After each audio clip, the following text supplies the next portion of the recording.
the world, shrouded in darkness. The darkness we see is not merely the absence of light, but a profound shadow cast by the weight of human sin, a separation from the light of God. Yet,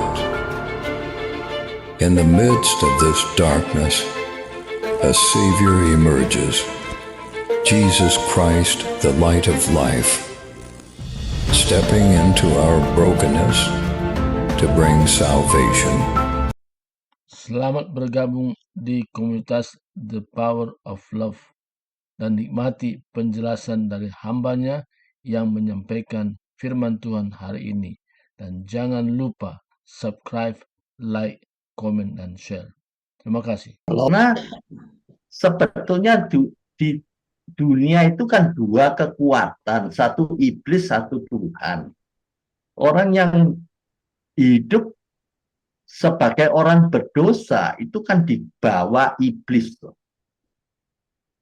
Nah, di bawah iblis itu kan nggak mungkin kita bisa keluar. Makanya Alkitab ngomong, tidak satu orang benar, tidak ada satupun orang benar, tidak ada satupun orang yang mencari Allah, melainkan Allah yang mencari manusia. Ya toh? Yesus sendiri ngomong, anak manusia datang untuk mencari dan menyelamatkan yang terhilang.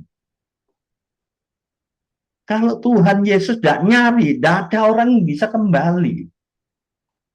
Nah, hari ini kalau Tuhan nyari saya, nyari Pak Victor, nyari Bapak Ibu sekalian,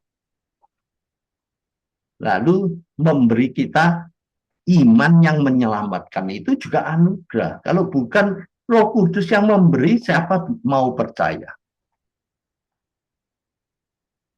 Betul nggak? Seperti Alkitab ngomong, berita Injil diberitakan, mana ada yang mau dengar percaya.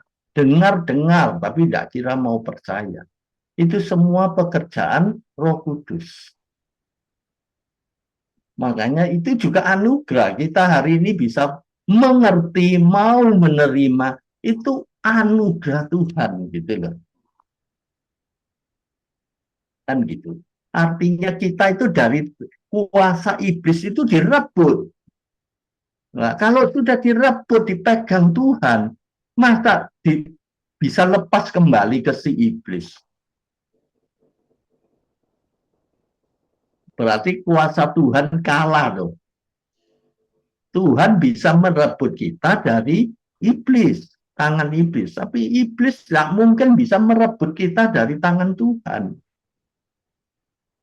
Makanya Yohanes 10, 28, 29 itu sangat jelas. 29 kenapa? Karena Allah, Bapa kita itu paling besar. Sehingga domba yang diberikan pada Yesus tidak satu pun hilang. Nah, kalau kita dipegang, diselamatkan menjadi anak Tuhan, apa Tuhan nggak jaga? Gitu loh. Betul nggak?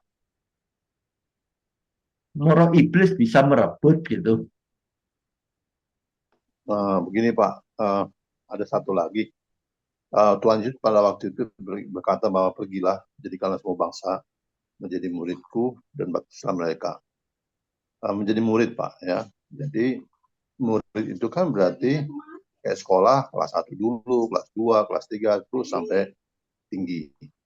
Nah, bagaimana dengan orang ya yang dia sudah menerima Yesus, diinjili, mungkin di tengah jalan, setelah itu di perjalanan pergi, dia nggak ada kontak lagi. Nah, orang ini tidak menjadi murid yang bertumbuh. Nah, bagaimana nasib nanti ke depan hari, Pak? Terima kasih. Menurut saya, kalau dia memang Tuhan yang pilih, pasti dipegang erat. Meskipun dia di dunia mungkin seperti anak yang hilang, tapi akhirnya pasti kembali. Gitu loh. Dan kita belum final loh. Betul nggak? Ya Pak, setuju Pak.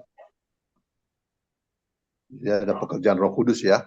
Iya, gitu loh. Sekarang kita ngomong mau percaya, mau gini semua. Kalau dalam hati dia tidak sungguh-sungguh ingin memang mau percaya, saya kira ya sulit. Ya berarti dia belum menerima. Gitu loh. Nah, sebaliknya Pak bagaimana Pak ya? Saya ada ponakan saya Pak. Saya terkejut sekali. Dia itu waktu SD, SMP, SMA, dia itu diangkat bahkan tidur di rumah pendeta Pak. Ya kan? Nah, jadi dia pekerja di gereja itu. Tapi setelah dia kuliah di Malang, Brawijaya, dia jadi mualaf Pak. Nah, itu saya nggak ngerti sampai hari ini, dia nggak pernah ada lagi ke rumah ini ke rumah saya karena dia malu atau ini. Tapi saya sangat menyayangkan sekali, saya sedih sekali Pak. Itu bagaimana menurut Bapak? Makanya menurut saya itu Injilnya tajam. Itu Injilnya lengkap. Kalau di sini iman ada 3 iman yang tidak menyelamatkan. Kalau kita pelajari ini, seorang pengkhotbah, khotbah itu gampang. Kalau tidak tahu, jadi iman harus yang punya iman sungguh-sungguh. Nah, sungguh-sungguh dan tidak sungguh-sungguh itu beda apa? Kan sulit ngomong. Itu pertanyaan Bapak sama dengan dulu saya muda. Lihat pemuda di gereja itu, wah ikut aktivitas semua. Satu hari hilang. Lalu kita kunjungan, ternyata dia menikah, dapat cewek dan Buddha. Ya. Dia ngomong sendiri, maaf sekarang saya tidak ke gereja ibadah, tapi ke kelenteng,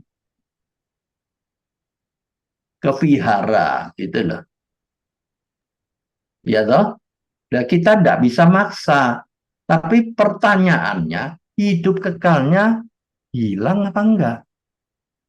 Lah itu saya tanyakan gembala. Makanya iman harus sungguh-sungguh.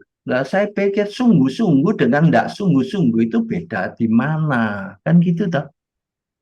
Lalu sungguh-sungguh tak tambahin lagi 4 lah. Sungguh-sungguh, sungguh-sungguh, sungguh-sungguh. Tetap bedanya di mana kan gitu. Saya suka berpikir, bertahun-tahun saya mikir itu loh. Ya. Sampai belajar ini, waduh saya baru tahu ada iman yang tidak menyelamatkan. Satu, orang ke gereja, rajin ke gereja, percaya Yesus, ya toh. Tapi tanya dia tidak tahu Yesus itu siapa. Bisa nggak terjadi itu? Bapak kalau ke itu apa pulau-pulau yang mayoritas Kristen, tanya mereka, oh hari Minggu ke gereja sekeluarga, tapi tanya ada apa Yesus, siapa Yesus, barang nggak jelas. Nah iman yang demikian apa menyelamatkan? Ya toh. Nanti gara-gara dikasih pekerjaan yang baik masuk mualaf kan gitu. Kedua, orang yang tahu ke gereja percaya Yesus, dia tahu Yesus juru selamat, setuju menerima Yesus sebagai, mengandalkan Yesus sebagai juru selamat, pasti masuk surga, percaya. Tapi tidak mau terima Yesus. Kenapa? Gak mau bertobat. Gak mau meninggalkan dosanya, bertobat. Lalu bagaimana terima Yesusnya? Nah, iman seperti itu Alkitab di surat Yakub disebut seperti imannya si iblis. Iblis juga tahu Yesus siapa. Betul nggak? Dia malah lebih tahu dari kita tuh. Dan dia tahu kalau manusia percaya Yesus pasti masuk surga. Mengandalkan Yesus. Makanya dia halangi terus. Kan gitu. Yang ketiga, ini menyangkut tujuan. Banyak orang percaya Yesus, tahu, setuju, dan mengandalkan Yesus. Tujuannya bukan buat hidup kekal. Banyak orang percaya Yesus, andalkan Yesus karena ingin kesembuhan saja. Ada orang ekonominya mungkin gak nyaman, ingin ekonominya diperbaiki. Nah, banyak orang karena banyak masalah dalam hidupnya, ingin Tuhan Yesus tolong. Itu boleh-boleh saja baik. Tapi mendapat mujizat perbaikan pun tidak berarti dia punya hidup kekal. Dapat hidup kekal harus ngaku dosa dan bertobat. Maka darah Yesus mengampuni, menyucikan dosa kita. Karena kita tidak bisa masuk surga, ya karena dosa. Penyelesaian dosa hanya darah Yesus. Supaya darah Yesus mensucikan kita, hanya satu, mengaku dosa dan mau bertobat. Kalau Bapak setuju, makanya gereja yang nggak cerita bertobat, itu Injil palsu. Bohongi orang tuh. Asal percaya saja. Tuhan berkati, asal percaya. Doa Tuhan pasti dengar, asal percaya. Yaitu sebetulnya omongan itu nggak salah, tapi kalau